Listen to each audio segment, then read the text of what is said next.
The mid-afternoon sun was beating down hard on the pavement outside, creating waves of heat that you could practically see rising from the asphalt. It was one of those humid days where the air feels heavy and sticky, making it hard to breathe.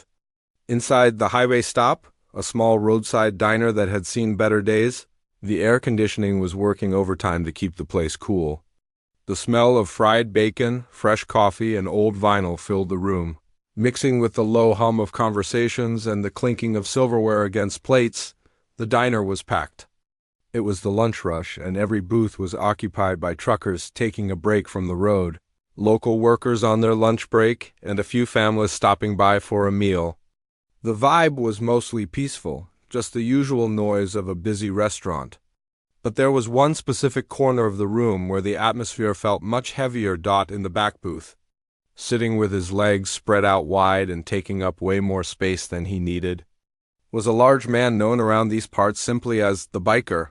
He was a mountain of a man, wearing a dirty leather vest over a black t-shirt that looked tight against his large muscles. His arms were covered in faded tattoos and his beard was thick and unkempt. He wasn't alone. He had two friends with him, smaller men who seemed to hang on his every word, laughing loudly at whatever he said. Even if it wasn't funny, the biker was being deliberately loud. He was slamming his heavy fist on the table every time he made a point, causing the salt and pepper shakers to dance. He was rude to the staff, snapping his fingers at the young waitress when he wanted a refill and making loud comments about how slow the service was. The other patrons in the diner were trying their best to ignore him. You could see it in their body language, people looking down at their food, lowering their voices, and avoiding eye contact with the back booth. Nobody wanted any trouble. Everyone just wanted to eat their lunch and leave, but the tension in the air was thick enough to cut with a knife. The biker seemed to feed on this fear. He liked that he could control the mood of the whole room just by being there. He leaned back in his seat, a cruel smirk on his face as he scanned the room looking for his next source of entertainment. He was bored, and a bored man like him was dangerous. Just as the waitress nervously dropped off the check for his table, the little bell above the front door chimed. The sound was soft, barely audible over the noise of the diner, but it signaled a change in the room. The heavy glass door slowly swung open, and an elderly woman stepped inside. She looked like she had seen a lot of years. She was small and frail, dressed in a simple, light-colored cardigan and a long skirt despite the heat outside. Her hair was white and thin, and her face was etched with deep wrinkles that told the story of a long life. In one hand, she clutched a worn-out leather purse, and in the other, she leaned heavily on a silver cane. She moved very slowly, taking small, careful steps as if the floor was made of ice. When she entered, the noise level in the diner dropped just a little. It wasn't a silence but a pause, as people noticed the stark contrast between her fragile presence and the harsh, loud world of the diner. She stood just inside the door for a moment, adjusting her eyes to the dimmer light inside. She looked around for a place to sit, but most of the tables were full. She began to make her way toward the counter, hoping to find a stool there. Her cane made a distinct tap-tap-tap sound on the tiled floor. It was a rhythmic, slow sound that seemed to echo in the quieter corners of the room. She walked past a few booths, apologizing softly to people she barely bumped into, even though it wasn't her fault. She seemed tired, her shoulders slumped forward, and her face showed signs of exhaustion. As she moved deeper into the restaurant, her path took her unavoidably close to the back corner where the biker was sitting. The biker stopped eating his burger. He watched her coming with eyes that were cold and calculating. He didn't see a grandmother or a human being who deserved respect. He saw an easy target. He saw someone he could use to impress his friends and intimidate the room. His friends noticed him looking and stopped their own conversation. They turned to watch the old woman, snickering behind their hands. The biker took a swig of his soda, wiped his mouth with the back of his hand, and didn't take his eyes off her. The smirk on his face grew wider. He was waiting for the perfect moment. The rest of the diner held its collective breath. The truckers, the families, and the staff all sensed that something bad was about to happen.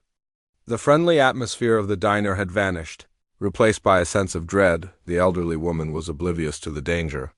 She was focused on just putting one foot in front of the other. She finally reached the counter area and looked for an empty stool. There was one, but it was pushed in, and the table attached to it was cluttered with the previous customer's mess. She let out a small, shaky sigh and reached out a trembling hand to pull the stool out. It was stuck on the floor, or maybe just too heavy for her weak grip. She tried again, pulling with both hands, her body shaking with the effort. She just wanted to sit down and rest her weary legs. Behind her, the biker leaned forward, the springs of his booth squeaking under his weight. He wasn't going to help her. He was preparing to strike, not with his fists, but with his words. The air in the diner grew tight as everyone waited to see what he would do, hoping against hope that someone would stop him or that he would just let her be. But judging by the look in his eyes, this was going to be a very long and cruel afternoon.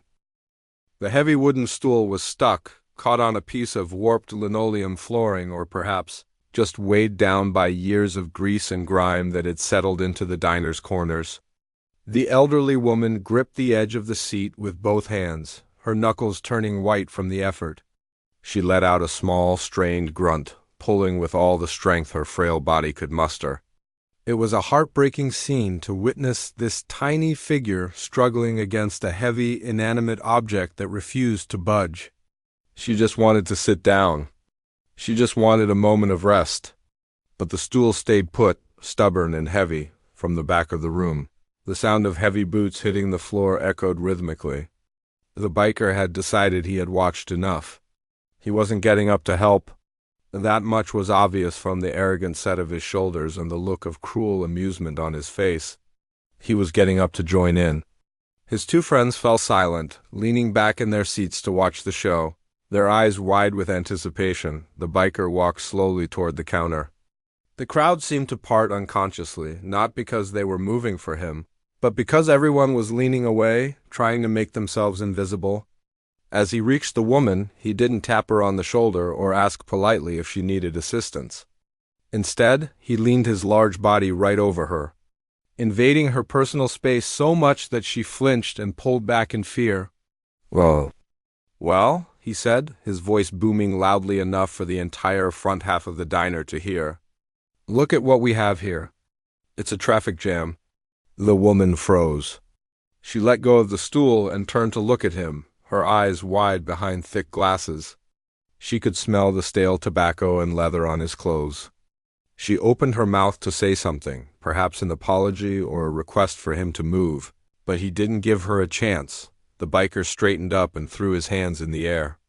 Then he began to mock her. He hunched his shoulders forward, rounding his back like an old man, and pretended to shake violently. He started making loud, exaggerated groaning noises. Ugh, ooh, ooh. My back? You, he moaned, dragging his feet on the floor and wobbling back and forth from the back booth. His friends erupted into loud, guffawing laughter. One of them slapped the table so hard the silverware rattled. The biker fed on this laughter. He turned to the room, puffing out his chest, enjoying the attention. I think she's stalled out. He shouted to his friends, pointing a thick finger at the terrified woman. Do we need to push her? Maybe we should call a tow truck. The woman's face flushed a deep shade of red. She looked down at the floor, wishing she could disappear right through the cracks. She tightened her grip on her purse, pulling it closer to her chest as if it were a shield. It was a pure, humiliating moment. The cruelty of it wasn't just in the words, but in the delight he took in her discomfort. He wasn't satisfied until he saw that he had hurt her. Come on, Granny, he sneered, stepping closer again, looming over her seated frame. Are you going to sit there all day? People are trying to eat. You're blocking the flow. She wasn't blocking anything. She was tucked into a small corner space. But in his mind, she was an inconvenience. She was old, slow, and in his eyes, worthless. The rest of the diner sat in stunned silence. You could feel the anger radiating off the other customers. A father in a nearby booth put a protective arm around his daughter, glaring at the biker. A trucker at the counter gripped his coffee mug tight, his jaw muscles clenching. But nobody spoke up yet. The biker was big, and he was unpredictable. The fear was palpable. The woman finally managed to find her voice, though it was barely a whisper. I just want some coffee, she stammered. Looking at the counter rather than at him, the biker laughed, a harsh, barking sound. Coffee? You need to watch out with hot stuff, he said, gesturing wildly at her shaking hands again. Look at those things. You'll spill it all over yourself. Then we'll need a mop to clean up the mess. He leaned down, his face just inches from hers. Why don't you go home? Go knit a sweater or something. This is a place for people who can handle themselves, not fossils. The words hung in the air, sharp and ugly. The woman didn't reply. She just stared straight ahead, tears beginning to well up in her eyes, fighting hard to keep them from falling. She refused to give him the satisfaction of seeing her cry, but her lower lip trembled uncontrollably. She slowly lowered herself onto the stool, finally managing to pull it out while he was busy talking. She sat up straight, trying to maintain whatever dignity she had left. Staring resolutely at the sugar dispenser on the counter, the biker realized he wasn't getting the vocal reaction he wanted. She wasn't fighting back. She wasn't yelling. This made him frustrated, and a frustrated bully is a dangerous thing. He looked at his friends, looking for validation. They were still smirking, but the silence from the rest of the room was starting to weigh on the atmosphere. It wasn't funny anymore. It was just painful. He didn't want to stop, though. He wanted to prove he was the king of this room. He looked around for something else to mock, something else to criticize, to get a rise out of her or the other patrons. He saw her struggling to open her purse to get her wallet. Her hands were shaking so badly that she couldn't get the clasp to undo. Hey, he barked at her, causing her to jump. Don't tell me you forgot your money, too. Did you forget where you were? Did you forget your own name? He reached out a hand, not to help, but to menacingly tap the counter right next to her hand. Tap, tap, tap, tap. It was a sound of impatience and aggression. The waitress behind the counter looked terrified. She was a young girl, maybe 19 or 20, and she didn't know what to do. She looked from the trembling woman to the angry biker, her hands hovering over the coffee pot. Leave her alone, the waitress said, her voice trembling so much it was barely audible. The biker whipped his head around, glaring at the waitress. Did you say something? I didn't hear you. Speak up. The waitress swallowed hard, her courage failing her in the face of his aggression. She shook her head quickly and looked down. Yeah, that's what I thought, the biker scoffed. He turned his attention back to the woman. She had finally managed to get her wallet out and was placing a few crumpled dollar bills on the counter. Her hands shook violently, and one of the bills slipped off the edge of the counter and floated to the floor before she could move to pick it up. The biker stepped on the bill with his heavy boot. He pressed down hard, trapping the money under his sole. Oops, he said, his voice dripping with fake innocence. Clumsy me. You should be more careful. You're making a mess already. The woman looked down at her shoe, then up at his grinning face. The room held its breath. This was the moment. Was someone going to step in? The tension was stretched tight like a rubber band ready to snap. The bullying had crossed a line from verbal insults to actively trapping her property. It was a dominance display, pure and simple. The biker stood there, one foot on her money, arms crossed, waiting to see who would break first, the old woman, the terrified waitress, or the silent room of angry onlookers. He truly believed he owned the moment and that nobody had the guts to stop him. The biker stood there with his heavy boot pinning the crumpled dollar bill to the floor, a smirk plastered across his face. He looked down at the elderly woman, enjoying the power he held over her in that moment. The woman stared at her money trapped under his shoe, then slowly looked up at him. She didn't say a word. She didn't try to fight him for it. Instead, she just waited, her patience a quiet but powerful force that seemed to irritate him even more. Finally, after a long, uncomfortable silence, the biker let out a loud, exaggerated sigh. Fine, he grunted, lifting his boot and kicking the dollar bill toward her. It slid across the greasy floor, coming to a rest near her trembling feet. I wouldn't want your dirty laundry money anyway. The woman slowly leaned down, fighting to keep her balance, and picked up the bill. She wiped it on her sleeve, folded it carefully, and placed it on the counter. Her hands were shaking more than ever now, but she kept her head high. She refused to look at him again. She just wanted to order her coffee and disappear into the background. The waitress, a young girl who looked like she wanted to be anywhere else in the world but there, stepped forward. She placed a ceramic mug of black coffee on the counter in front of the woman. The steam rose up from the cup, curling into the air. It smelled strong and bitter. "Here you go, ma'am," the waitress whispered, her eyes darting nervously toward the biker. The woman nodded and reached for the cup. Before her fingers could even touch the handle, the biker leaned his large body over the counter, intruding right into her personal space again. He looked at the waitress, then at the woman, and let out a loud, sharp bark of laughter. "Hot coffee for the old lady?" he shouted, making sure everyone in the diner could hear him. "Are you sure that's a good idea? Maybe she needs a bottle instead. Or a sippy cup." His friends at the back booth howled with laughter. One of them actually stomped his foot on the floor. The biker was feeding on their attention like a starving animal. He turned his attention back to the woman, lowering his voice to a mocking, high-pitched wheeze. "Oh, dearie me," he whined, flapping his hands in the air spastically. "My hands are shaking so much. I'm going to make a mess. Someone help the poor old fossil." The woman ignored him. She reached for the small sugar dispenser on the counter. She needed to do something simple, something normal. She just wanted to make her coffee the way she liked it. But the humiliation was washing over her in waves. Her face burned hot, and she could feel the tears threatening to spill over. She took a deep breath to steady herself and wrapped her trembling fingers around the glass dispenser. "Careful now," the biker taunted, leaning closer. His breath smelled of cigarettes and stale onions. "Don't go shaking that sugar all over the place. You're liable to hurt someone." The diner was deadly silent now.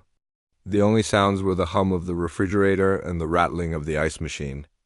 Even the kitchen staff had stopped what they were doing to watch through the serving window. Everyone felt the meanness in the air. It was suffocating. People were looking at each other, eyes asking, "Is someone going to stop him?" But the fear was still too strong. The biker was big loud, and clearly looking for a fight. The woman managed to pour some sugar into her spoon without spilling it, but her hand was shaking violently. The spoon clinked against the side of the cup as she tried to dump the sugar in. Clink, clink, clink. It was a nervous sound. The sound of a person trying to maintain control under extreme pressure. The biker watched her struggle, and for a second a dark look flashed in his eyes. He wasn't getting the reaction he wanted. He wanted her to cry, to scream, or to run away. She was doing none of those things. She was just sitting there, enduring him. It made him feel like he wasn't in total control, and he hated that feeling. He decided to take it up a notch. "Hey, I'm talking to you, Grandma," he said, his voice dropping an octave, turning dangerous. He reached out and poked her shoulder hard with his finger. "Don't ignore me." The woman flinched at the sharp poke. She quickly poured the sugar and moved her hand away, grabbing the coffee cup to lift it toward her lips. The cup was full to the brim with hot liquid. Her hands were trembling so badly that ripples were forming on the surface of the coffee. The biker saw his chance. He was standing right next to her, close enough that a simple movement of his hip would be enough. He looked at his friends, gave a tiny, almost imperceptible nod, and then turned back to the woman. "You know what?" he said loudly, pretending to stumble. "This place is too crowded for." He swung his body around, feigning a loss of balance. His hip connected with the woman's arm, not a gentle nudge, but a hard, deliberate shove. The effect was instantaneous and disastrous. The woman's weak grip on the cup failed instantly. The hot coffee was flung out of the mug, splashing across the counter and soaking directly into the woman's lap. "Ah!" she cried out, a sharp sound of pain and shock. The hot liquid soaked through her light skirt immediately, scalding her skin. She jumped up from the stool, knocking it backward with a loud crash. She frantically tried to brush the hot fabric away from her legs, her movements panicked and clumsy. Tears finally spilled from her eyes, running down her reddened cheeks. The pain was real, and so was the embarrassment. For a second, there was complete silence in the diner. It was the kind of silence that happens when something truly bad happens. And everyone is too shocked to react. Then the biker burst out laughing. It wasn't a nervous laugh. It was a full, belly-deep roar of amusement.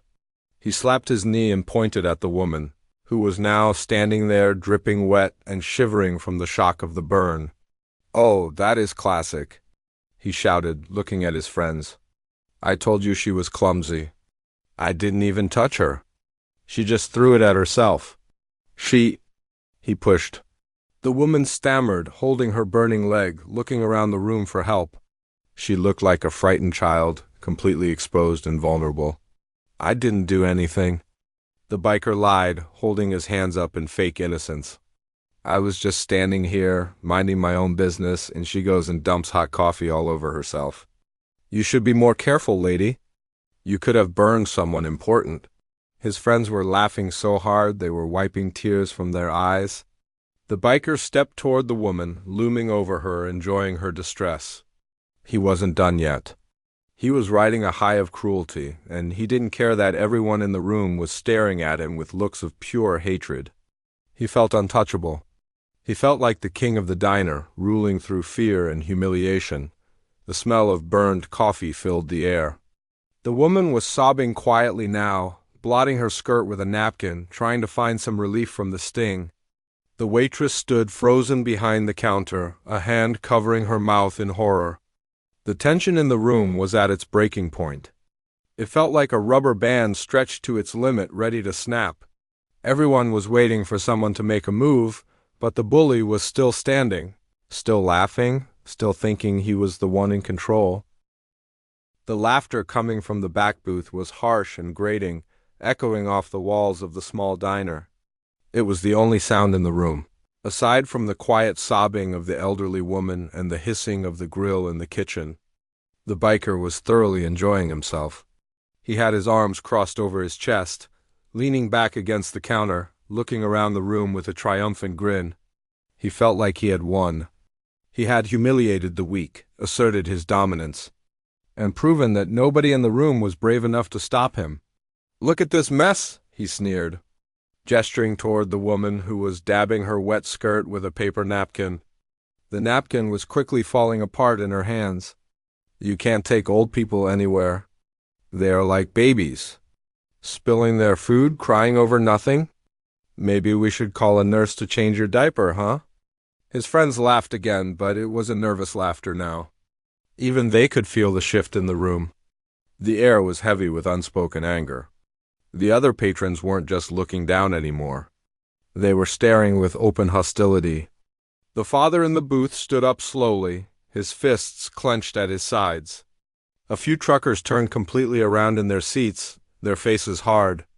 The tension was so thick you could feel it pressing against your skin. But the biker was too arrogant to notice. He thought their silence was fear.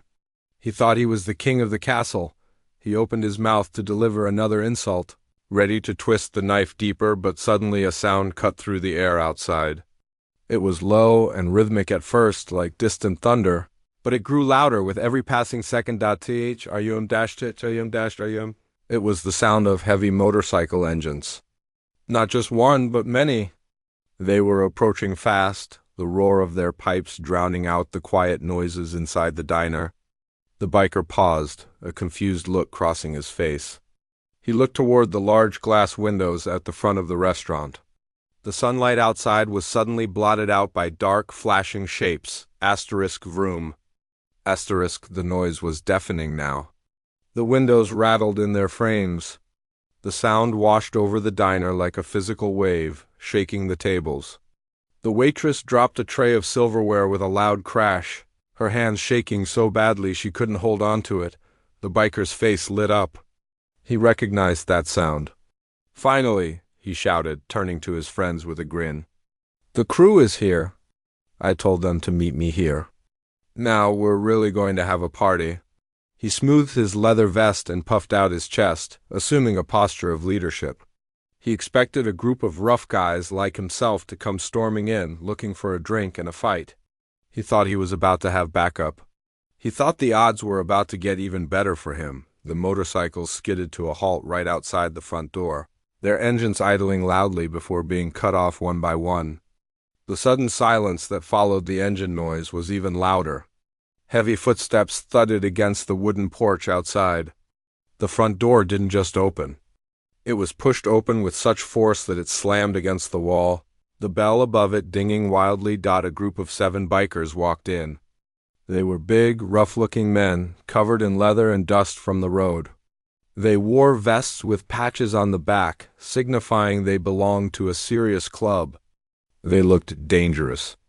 They looked like they had seen things and done things that the average person couldn't even imagine. They filled the doorway, blocking out the sun. Casting long shadows across the floor, the entire diner went completely still.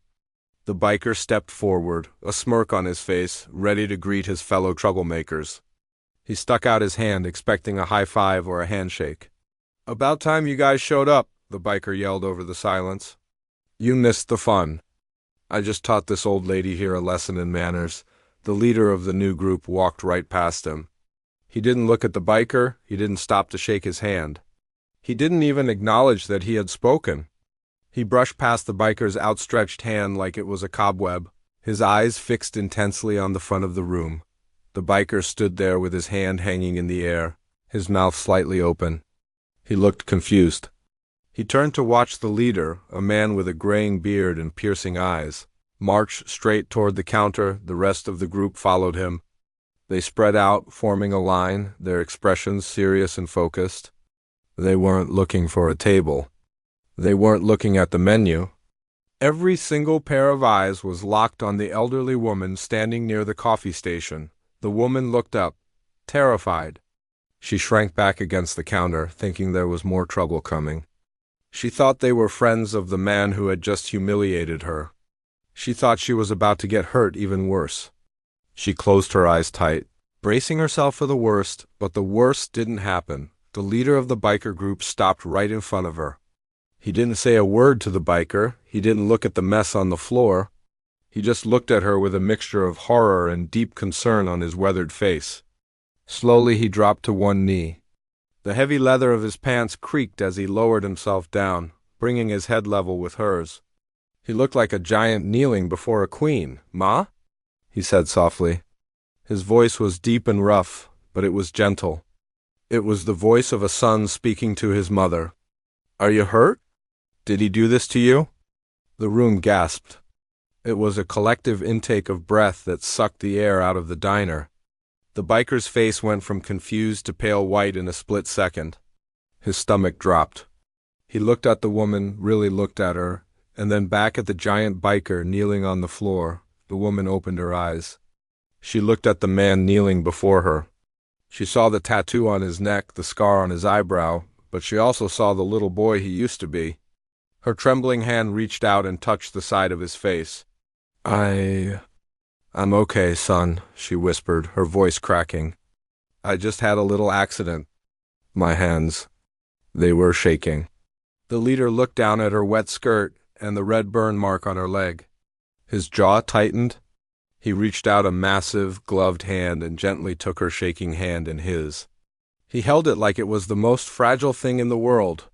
"This wasn't an accident, Ma," he said, keeping his voice low, but the anger in it was vibrating. "I heard him outside.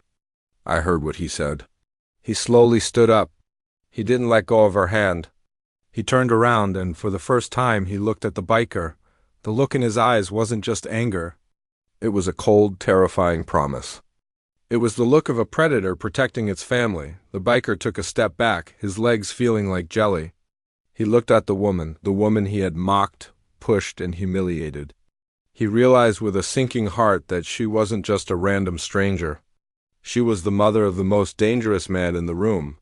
She was the matriarch of a club that commanded respect, and he had just treated her like garbage. I didn't know," the biker stammered, his voice suddenly small and squeaky. The arrogance was gone, replaced by pure, unadulterated fear. He held up his hands defensively. "Look, I was just joking around. I didn't know who she was." The other bikers in the group stepped forward, closing the circle around the woman. They didn't say a word. They just stared at the biker, their faces hard as stone.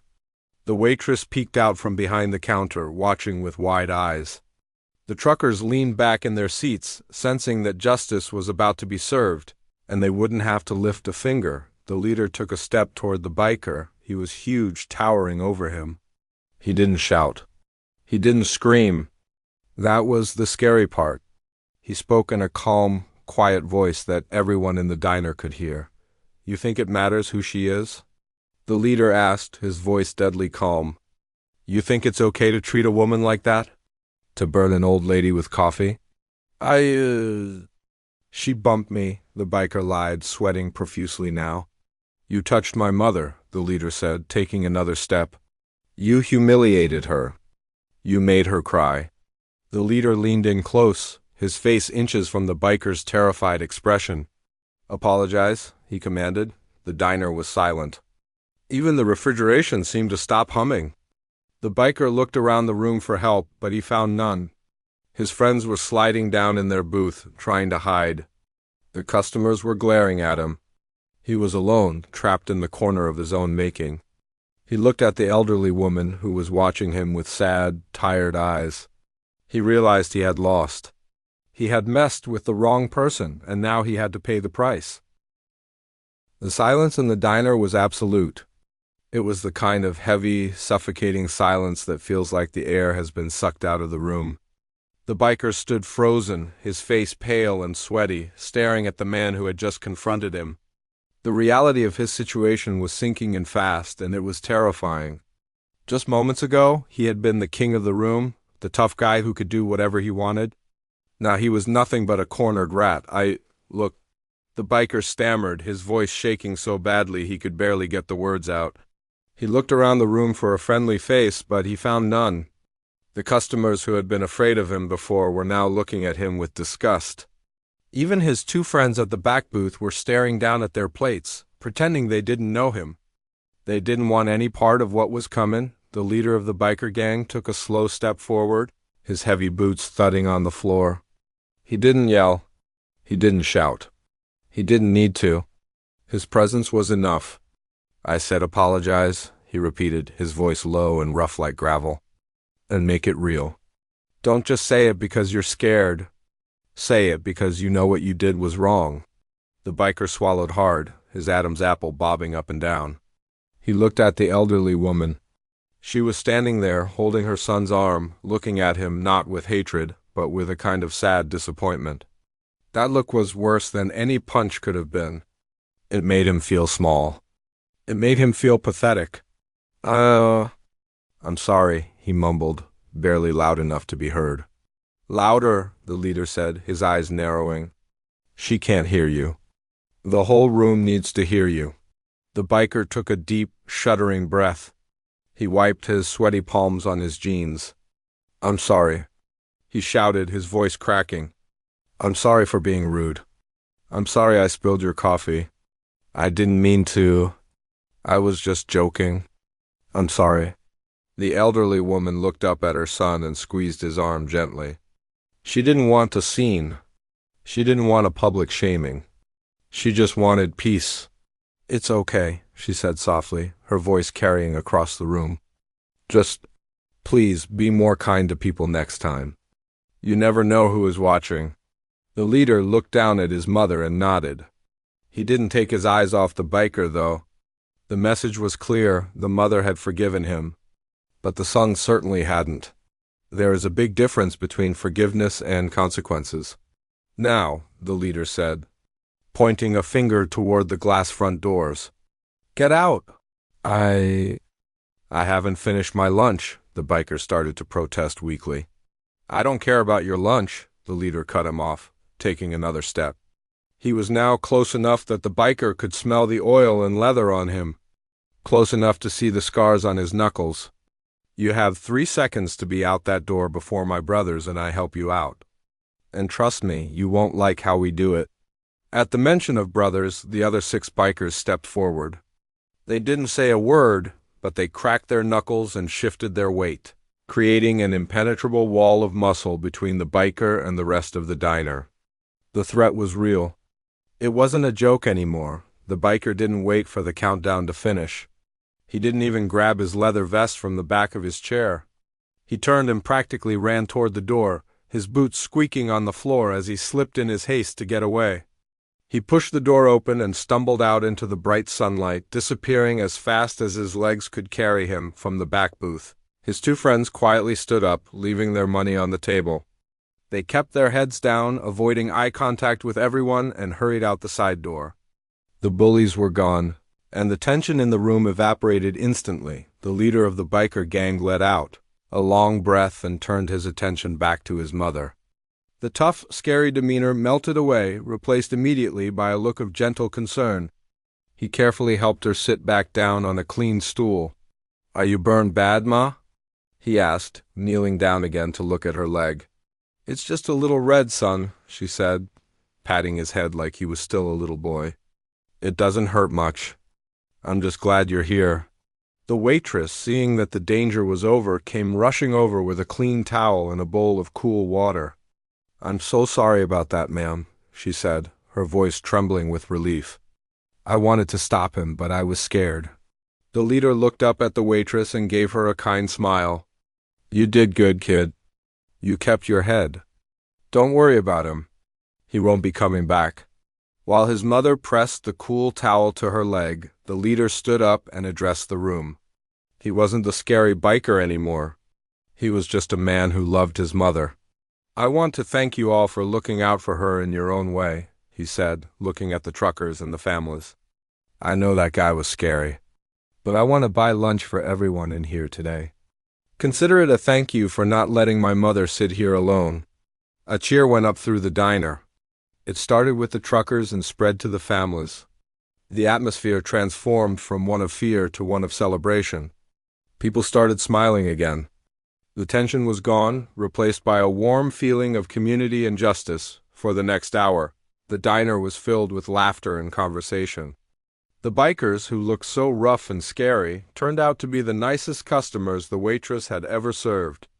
They helped clean up the spilled coffee, they stacked their own chairs, and they told funny stories to the children at the nearby tables. When it was time to leave, the leader helped his mother gently to her feet. He carried her purse and held her arm steady as they walked toward the door. The patrons called out goodbyes and waved as they left. It was a touching scene, the rough, tattooed biker walking arm in arm with the sweet, elderly grandmother Dot as they walked out to the row of parked motorcycles. The lesson hung in the air for everyone left in the diner. Real strength isn't about how loud you can shout or how many people you can scare. It isn't about mocking the weak to make yourself feel big. Real strength is about having the power to hurt someone but choosing to protect them instead. Real toughness is kindness, respect, and taking care of those who cannot take care of themselves. The biker had learned that lesson the hard way. He thought he was the strongest man in the room because he was the meanest. But he found out that true power lies in love and loyalty. He left humiliated and alone while the people he mocked walked out with their heads held high. Surrounded by respect and family, the diner returned to its normal rhythm, but the story of that day would be told there for a long time. Every time a motorcycle drove by, the patrons would smile, remembering the day the cruel bully met his match and the gentle old lady taught them all what it really meant to be tough.